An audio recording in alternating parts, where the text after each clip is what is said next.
We had a break scheduled, but we're going to pick up a little bit of time here and just roll right into our privacy panel. So if we have our panelists in the audience, I see Mr. Diaz here and others. If you could come up to the panel, I'm going to be stationed here, Mr. Berman on the end. And I believe we're going to have Robin, Courtney, and then John right there. Thank you.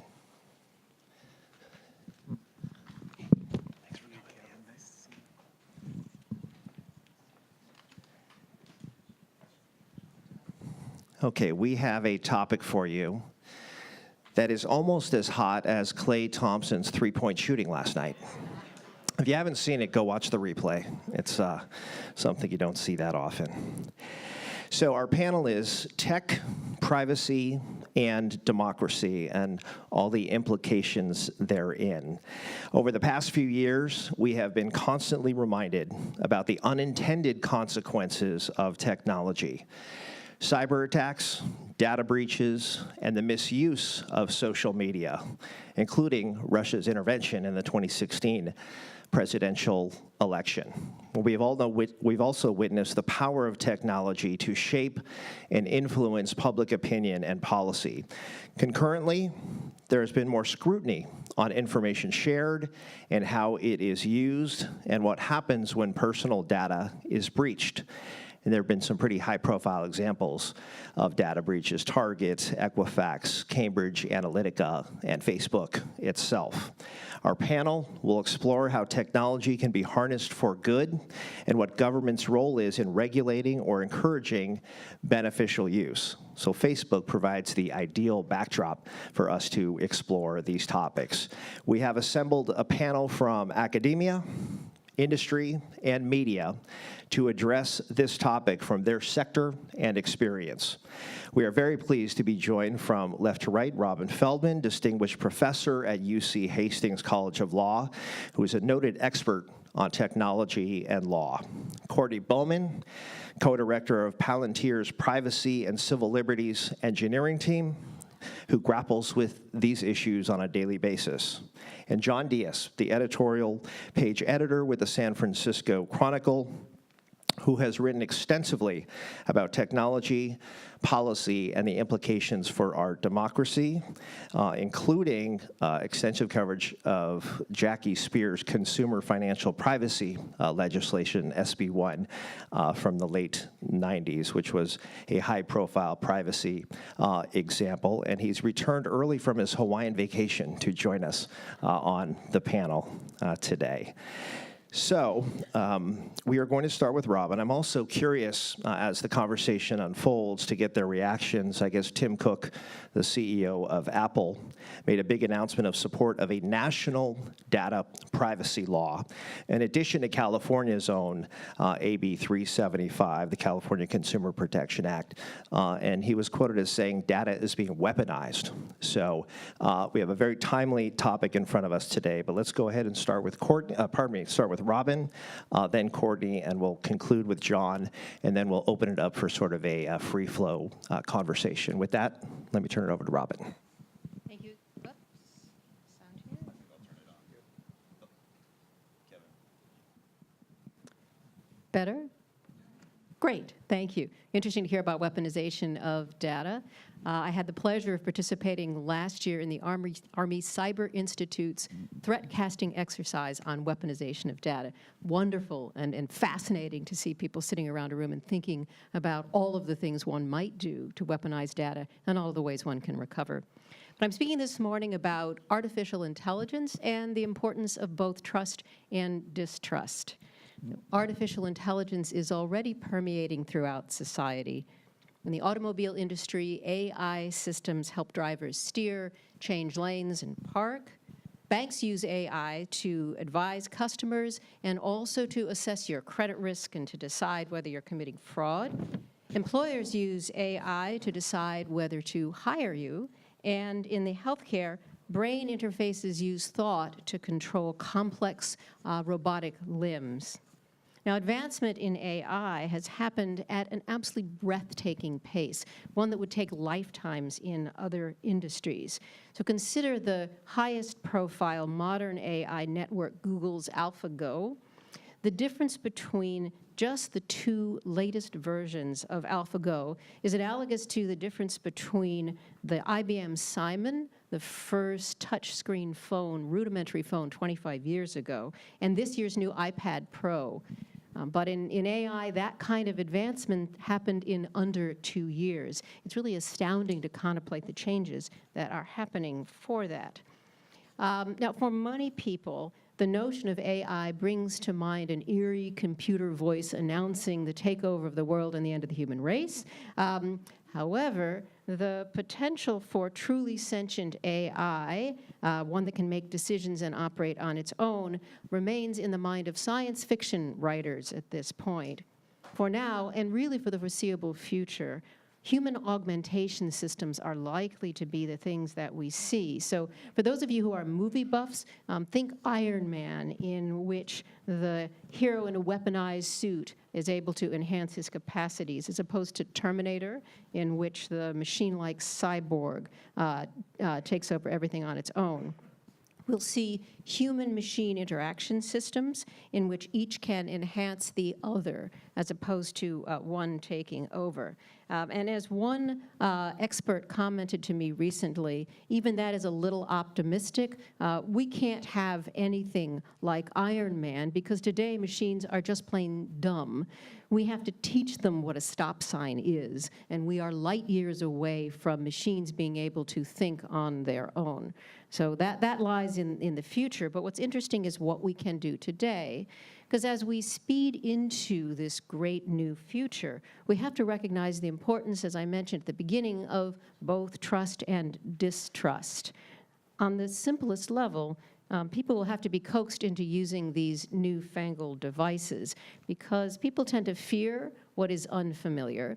So I don't know if you know, but 52,000 people die in this country each year from influenza. And yet, people fear a bomb exploding on an airplane much more than they fear getting the flu. It's the thing that is unfamiliar that we worry about the most.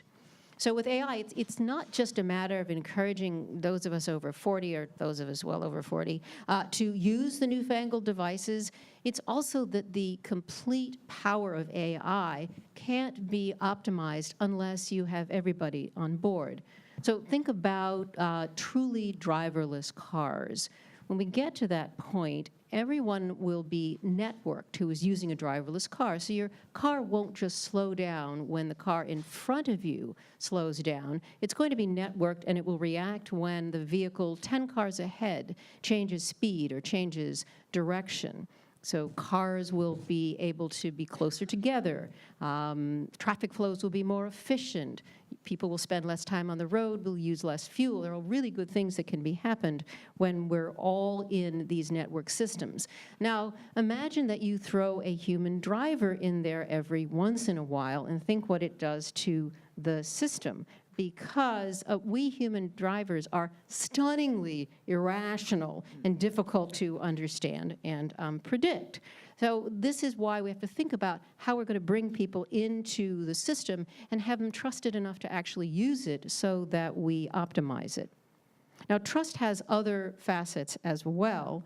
If we want both ordinary citizens and government to have faith in the credibility of AI, there have to be methods of validating and analyzing the choices that the AI systems are making. It's a trust but verify, an old notion. The entire issue of verification is complicated by the black box nature of a lot of AI systems. It's tough to understand what they're doing and how they're doing.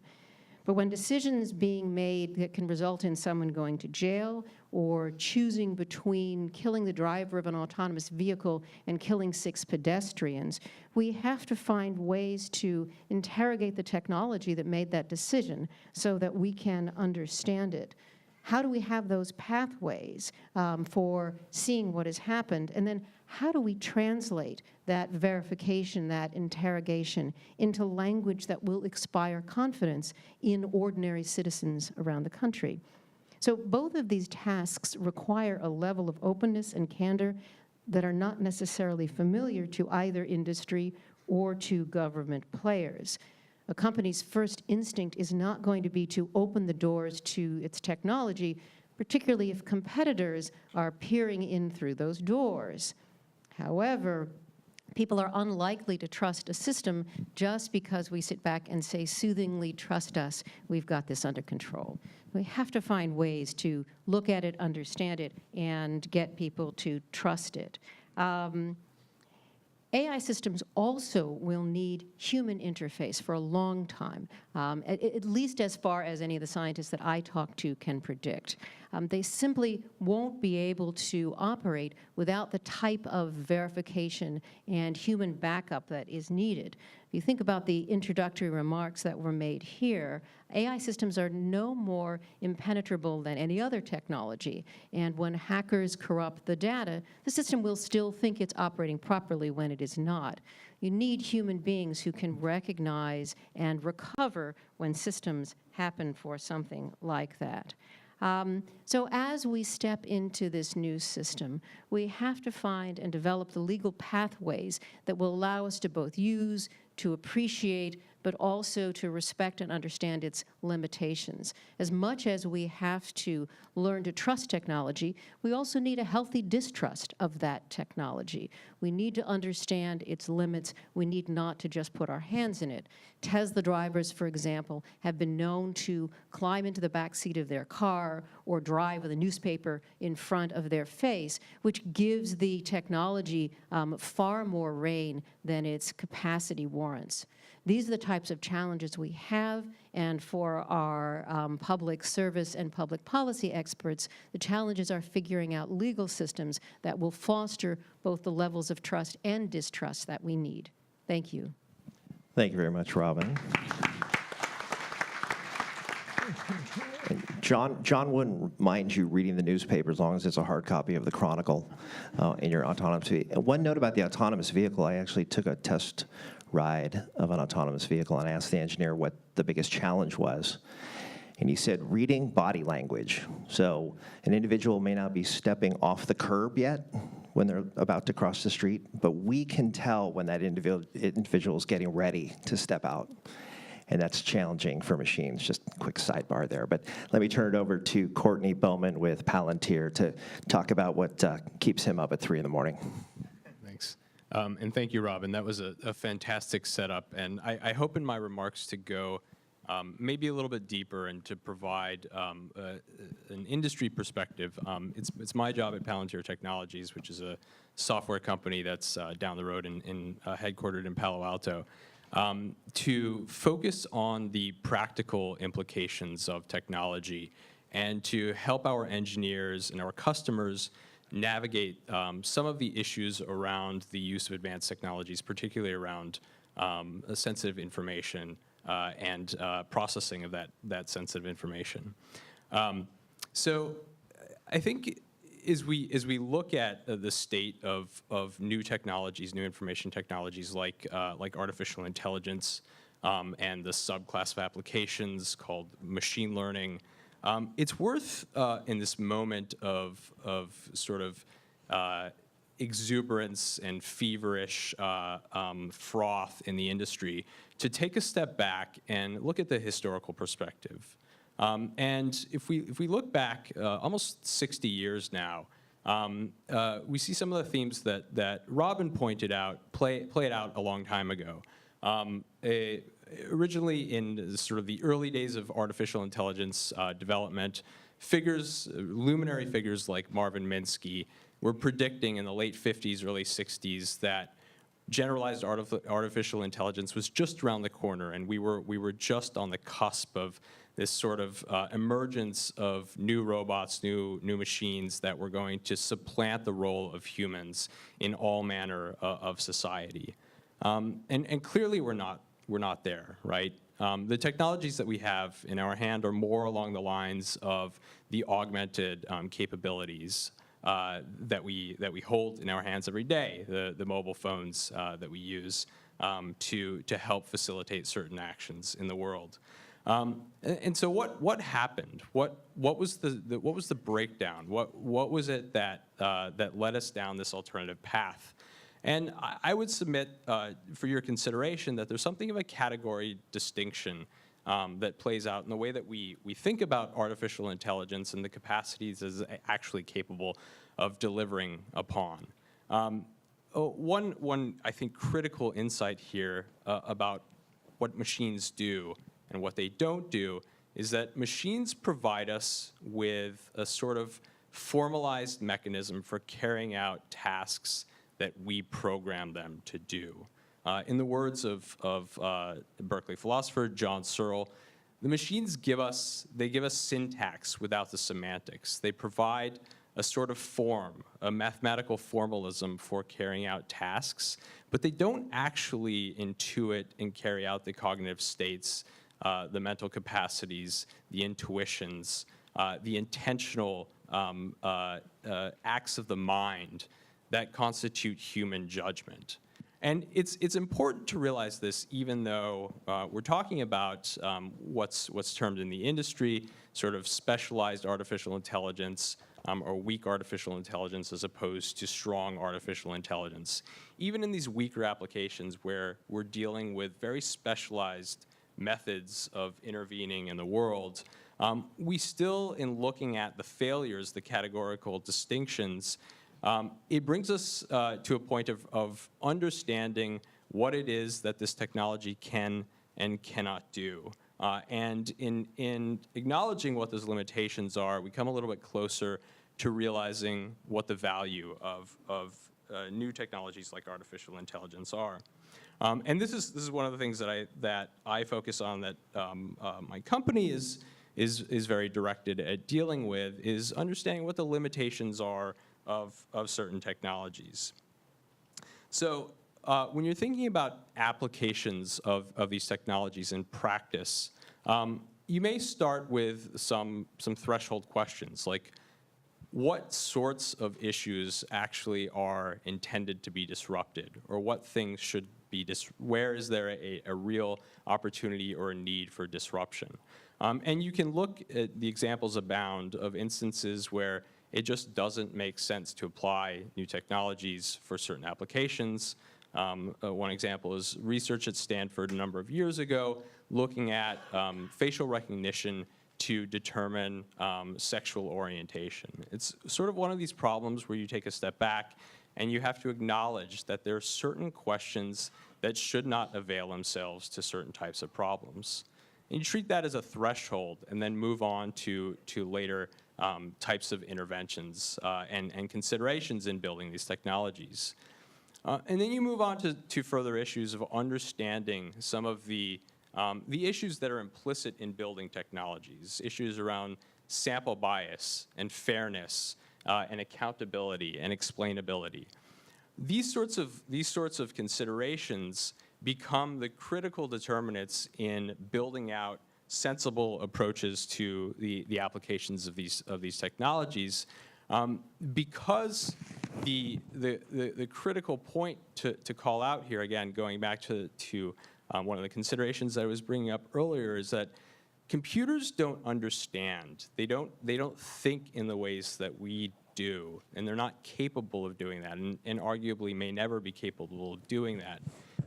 What it is that is unique to human intelligence is our capacity to carry out normative reasoning. And when you acknowledge that these normative functions, the ability to do ethical reasoning over complex problem sets, is critical to the interventions and the promises of these technologies, you realize that there is an enduring place for humanity to help sort of shepherd the application of these technologies.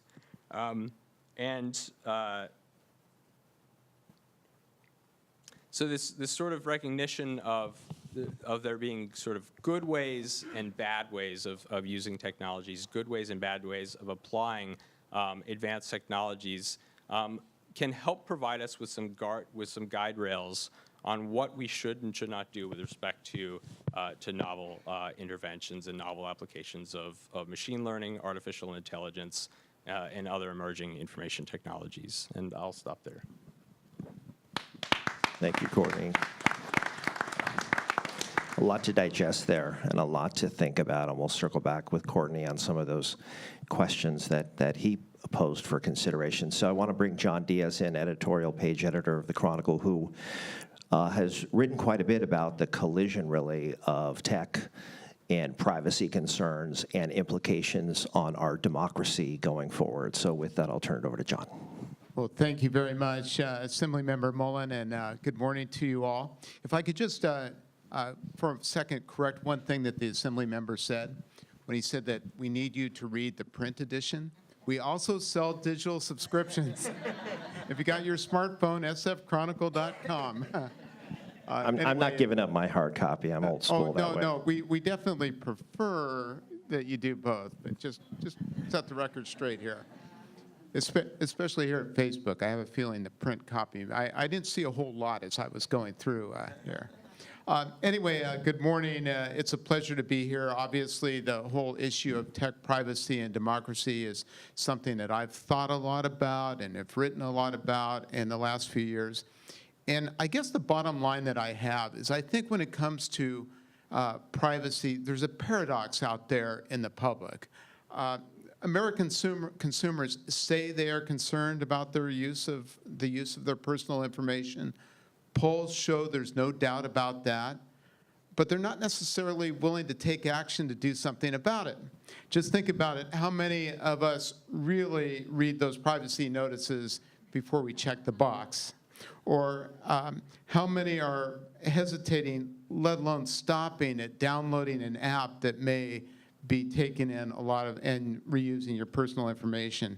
I mean, who knew or who really cared when the Federal Trade Commission in 2013 sanctioned, of all things, a flashlight app for offering advertising networks the location of cell phones even before the user clicked accept? So on one hand, you talk to people, they're concerned about the abuse of their personal information. They want the legislature or Congress to do something about it, but they're not necessarily willing to do something about it themselves. Now there are two California laws that have been passed that I say put this paradox in high relief. Kevin mentioned financial privacy. Well, for me, my introduction to that issue started in 2000 when I wrote about a financial privacy bill in the state legislature that would basically force banks, insurance companies, and other financial institutions to get your permission before they sold or shared your personal information with a third party. Did some research on it, seemed eminently sensible, wrote an editorial, and very unusually, and especially remember, this is the year 2000, before social media became anything close to what it is today. It received hundreds of emails, which was really unusual. I thought, and then the bill was summarily killed in committee.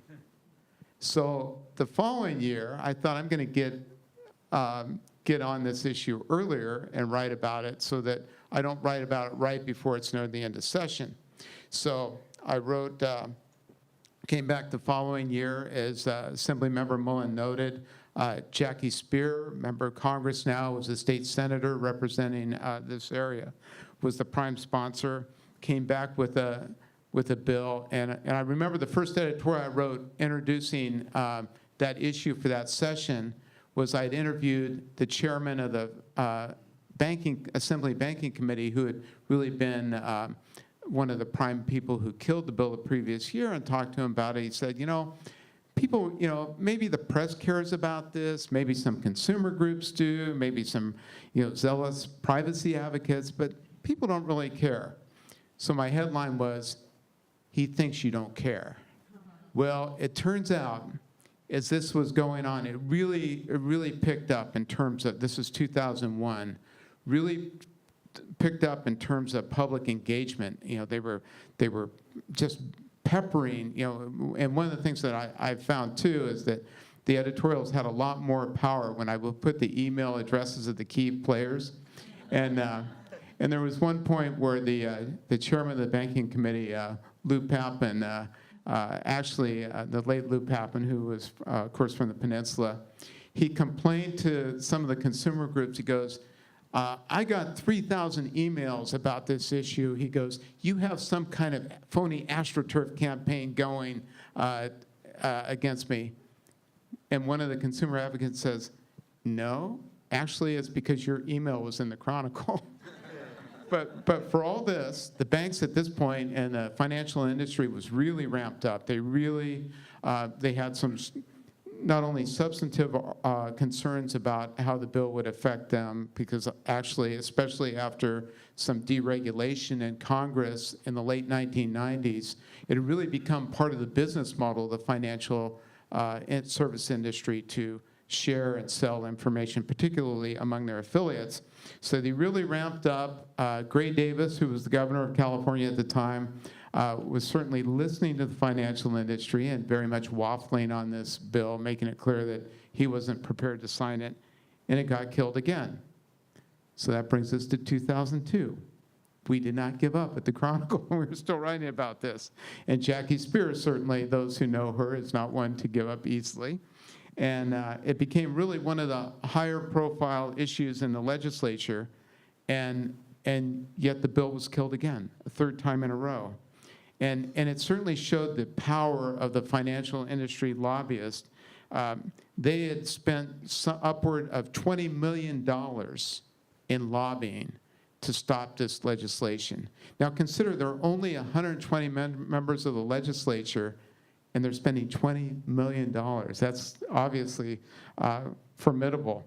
And along those lines, you know, we had charts of how people were voting. If you looked at any given time, a majority of members of both the Senate and Assembly had voted for that bill, but it never was passed because they would take a walk, which is my term, or stay off a bill or lay off a bill, you know the terms, members of the Assembly. And so it kept getting defeated and lost again in 2002. 2003, we're at it again. Two things changed. At this point, polls showed that somewhere around 90% of Californians wanted some kind of control over their personal financial information, and yet it wasn't getting done in the legislature. Two things changed. One, Chris Larson, who's the CEO of eLoan at the time, obviously he's had some other ventures since then.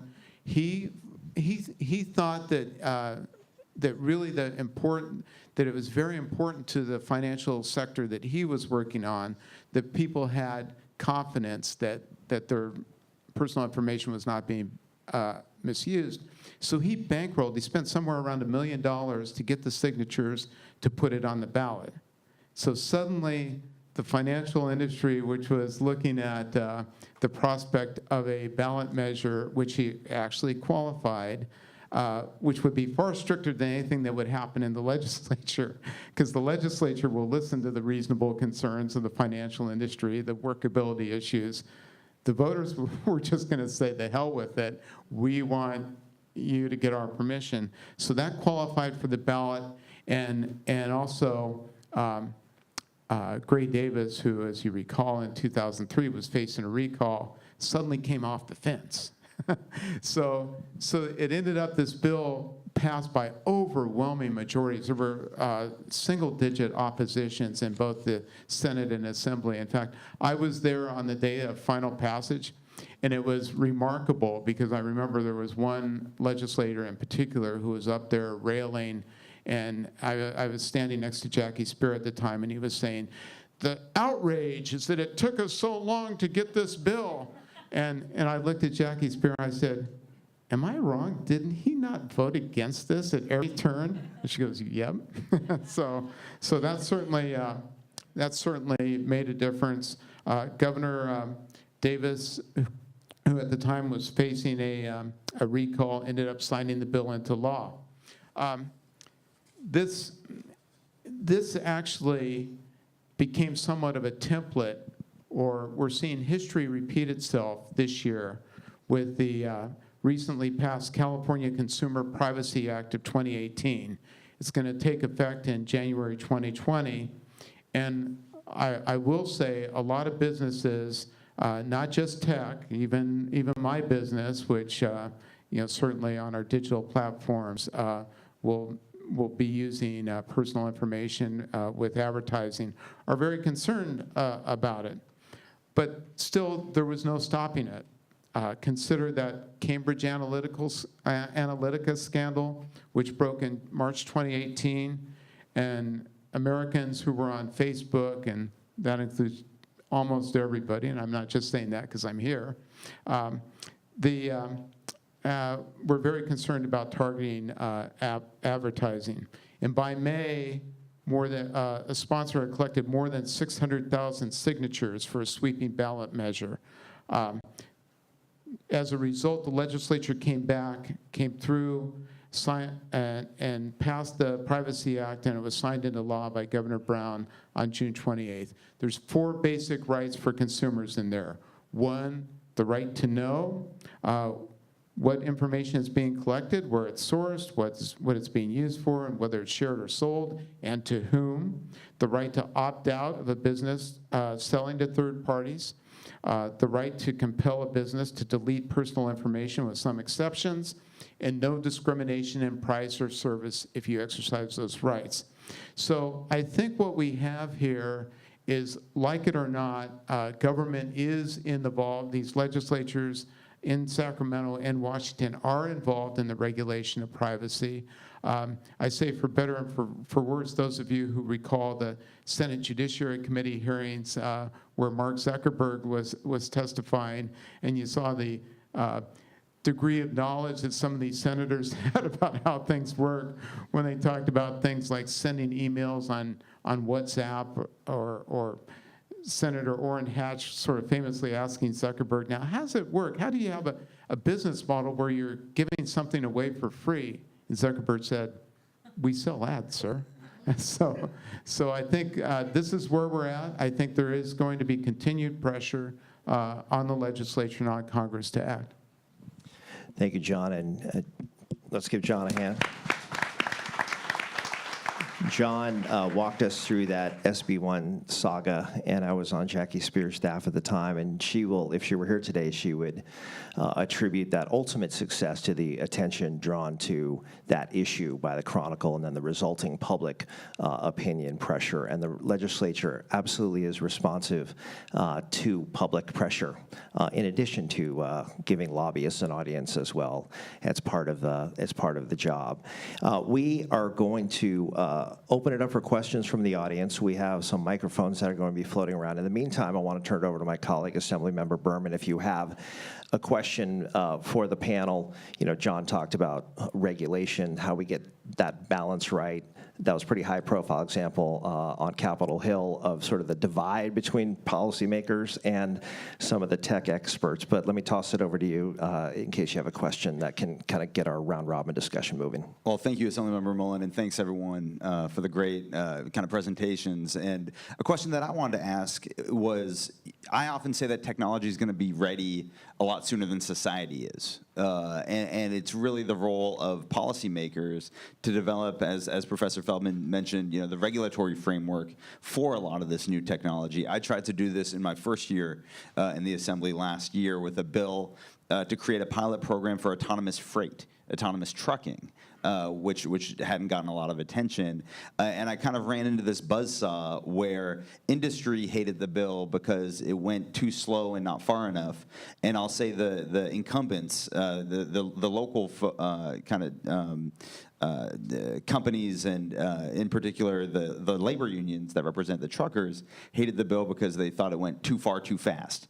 And what ended up happening is nothing. The bill died. I snuck it out of one committee. It died in the second committee. But as we saw with the privacy bill this year, sometimes the legislature is forced to react to outside pressures as opposed to being proactive and putting together the regulatory framework with input from everybody so that we actually have a well thought out, nuanced policy framework, which doesn't happen when you get initiatives like we had, with the privacy bill, was really spurred by an initiative that was a threat, and the legislature reacted to that outside threat, but not really in a way that discussed the nuances. So my question is, what will it take to get industry to come together to offer up a policy framework as opposed to their just kind of reflexive reaction of no regulation, no regulation, no regulation, which then gets to a point where there's overly regulation that's actually bad for the industry. And I think academia can play a role in convening folks in a low pressure kind of data driven situation. I can take an initial stab at this. So I think you diagnosed the pathology here, and this is the history of privacy and technology, going back over 150 years to the advent of the Kodak camera, which motivated Warren and Brandeis to write their seminal right to privacy paper, which designated privacy as a sort of this notional right to be left alone. And if you look at the history of Fourth Amendment jurisprudence in the U.S., is a similar sort of issue of technology kind of pushing the normative boundaries of what we expect as a society. And I think on some level we have to accept that that's always going to be the case, in part because none of us can look into the future and prognosticate what's going to happen down the road and how technology will continue to challenge the normative assumptions in our life. But that said, I think there are ways of building frameworks to, and these are frameworks that industry and academics and practitioners and policymakers can all sort of get behind to build law and build regulations that anticipate how these technologies are going to continue to push these boundaries. And we have a lot of these frameworks already. One example is the Fair Information Practice Principles, which is sort of a staple of privacy legislation the world over, not just in the U.S. It articulates principles around minimization and use limitation and right to redress, and other accountability principles. And I think that's sort of the key approach to building regulation that has enduring value, is rather than focusing on the particular state of the technology now, so that we end up with something like the Electronic Communications Privacy Act, which was written in the mid-'80s and barely anticipates the advent of email, and so you get these challenging issues around third-party doctrine.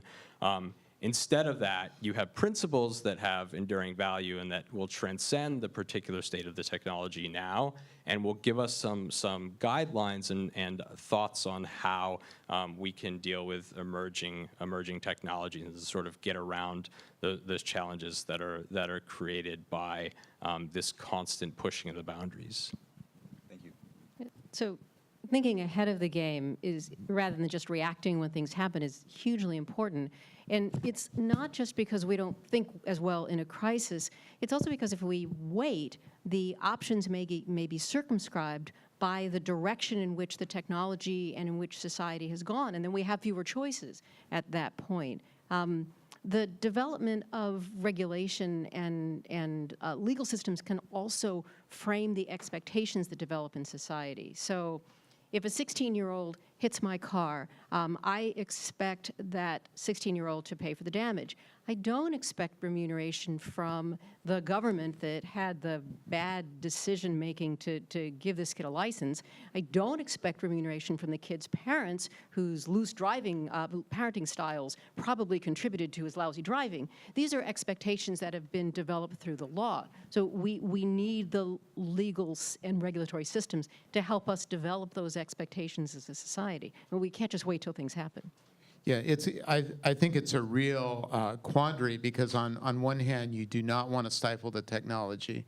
Courtney, you made a good point about the electronic privacy laws being in the mid-'80s. I mean, for most of my career, we've written about the Communications Act of 1934, which had a lot of endurance. You know, the problem is that the technology is moving so fast, and most of the people who really have a grasp like yourself on how it's moving are not serving as congressional staffers, or let alone elected members. So I agree with Courtney. I think it has to be based on principles. But even those basic principles, there are people who are going to be smart enough or devious enough, pick your point, pick your term, to get around it.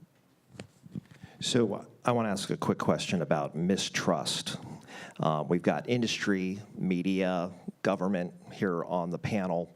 Mistrust of tech, mistrust of media, mistrust of knowledge and facts, mistrust of government seem to permeate our society right now. Our democratic, small d, democratic institutions are being undermined in the national narrative on a regular basis. And there's a real problem around rebuilding trust in the major institutions, those sort of pillars of our society. And you have a number of institutions represented on this panel. How do we turn this around? The trend line is problematic, and it goes to sort of the heart of what it means to live in a democracy. How do we tackle this issue from your individual sectors? And then we'll open it up to the audience. Whoever wants to grab that one where there really is no answer. So we'll solve this, and then after that, a question out there. Yeah, we'll solve this, and then after that, we'll move to world peace. It's very hard, and that's one of the things about the importance of establishing trust. It's easier to establish up front than to fix it when it's broken, and we are in a particular system in which it's broken. The general things I would say is that trust gets built in small ways and in personal connections, and that's where you have to begin. You have to allow people to see things in small ways that they trust, to interact with other human beings, not just the technology. You don't build trust by sending someone an information sheet in the front of their technology. You really need the human factor for trust much more than a robotic one. And I have to say, we have a long way to go. I agree wholeheartedly. Trust is built through dialogue and presence. Unfortunately, that's been one failing of certain aspects of industry. And there's critical need to build new opportunities like this for industry representatives, technologists, scientists, to sit down with community members and to focus on, I think, a point that Robin did a fantastic job of drawing out in her comments earlier, that there's a lot of myth and misconception around the prospects of technology, and a lot of work needs to be done to sort of ground the discussion in common terms, to help translate these concepts into ideas that are explainable to a lay audience, so that we can get beyond the science fiction rendition of technology that tends towards fear-mongering and dystopic views of the world, and instead focuses on the issues at hand. And once we sort of de-escalate the level of discourse and sit down together and talk through the issues in a sober way, then I think we can move forward some of these issues of trust. At the risk of pandering to Assemblymember Mullin, who just successfully authored the Disclose Act on political campaign, I think the key for all these institutions, including the media, is transparency. I think this mistrust, this distrust that is fanned at the highest levels of this country it is spawned in part because people don't really understand how we work and what we aim to do. It's true in media, it's true in government. I don't know, there's a new book out by Michael Lewis on basically the Trump administration, how they came in and were undermining government. And I think if you read that book, I think, as Americans read that and see how these agencies work and what they do and how they affect our lives in ways that people might not even think. They just think of the bureaucracy. And I think that's true for all institutions, whether it's the legislature, whether it's the judiciary, whether it's the media, is to be much more forthcoming in explaining what we do. Because if you look at it right now, there are so many more resources for Americans to find out what's going on. They no longer have to just read our account of of a court ruling. They can go in and read for themselves all 104 pages or whatever it is. And I think we, in media, we have to be, in a sense, field guides for Americans. We may be a bit over time, but I want to make sure we get to a couple of audience questions. Anybody have a question for our panel? They've solved world peace while we were talking up here. So Yeah, keep 'em I guess we did. Yes. If you could stand up. Thank you. Hi. I don't know if this question is better for the professor or the whole panel, but I'm curious as to whether you think that the U.S. will ever catch up with the European Union in looking at personal data privacy rights, which I know a lot of the tech companies are scrambling to do right now because there's protections for people in Europe, but there are not protections for people in the U.S. So do you think the law in America will ever catch up with where the EU is now and what they're doing, which is proactive, versus what we're doing here, which is really nothing? So I think the California's recently passed Privacy Act comes a long way towards catching up with where Europe is. It's very similar in many ways. That's one, that's one state. Across the country, I think there will always be significant differences between Europe and between this country. And in part, and I say this in the positive way of trust, we actually trust technology more in this country than they do in Europe, and possibly it's because it's a lot of domestic American companies that developed it. So I think there will always be some differences, and I see that as healthy. I see that as an interesting experimental process across the states, across the nations, to get a sense of what works and what doesn't. I would just add that I'm not sure that a lot of people who are in the tech sector would use the term catching up for us to be more emulating the Europeans, because there are a lot of folks who consider it very stifling. We saw that in the financial privacy debate. We see that in the California Privacy Act that was recently passed. It is not as restrictive as the EU, and I think that is the result of the influence of the tech industry. To add a quick thought, so I think that the notion of catching up may be a fait accompli, in part because consumer-facing technology companies that are operating in the European market have no choice but to comply with these regulatory regimes, particularly the European General Data Protection Regulation imposes a number of constraints and obligations that companies have to oblige and fulfill and meet those requirements, and that's independent of where they're domiciled. So if they're U.S. based and they affect European residents, they will have to comply, which means in part they're building infrastructure for compliance, and oftentimes there's motivation for them to apply that infrastructure across their entire consumer base. Now, there are issues on the margins when it comes to certain principles and provisions within that regulation, but I think we are going to see sort of a leveling up because of these data protection regimes that are emerging in other markets, including Europe. We have 2 minutes. Any additional questions? We have a question in the very back, if somebody can run a microphone. This will probably be the last question. Yes. I was really thrilled to hear the word transparency in the context of privacy, and then the word threshold came up. And I just wondered if there's a way that, how can we combine more transparency without overwhelming consumers, so transmitting the information in a simple way, knowing that when we communicate, we'll cross thresholds and insult people who will respond, but all do it in a productive, not taking it personally way, knowing that because we're giving transparency, there will be more feathers ruffled, but that's part of the process and that's okay. How can we get all of those pieces working together to move forward? Let me suggest one place to start. Privacy notices that people can understand, that's in plain language, that tells you what they're collecting, and how they're using it.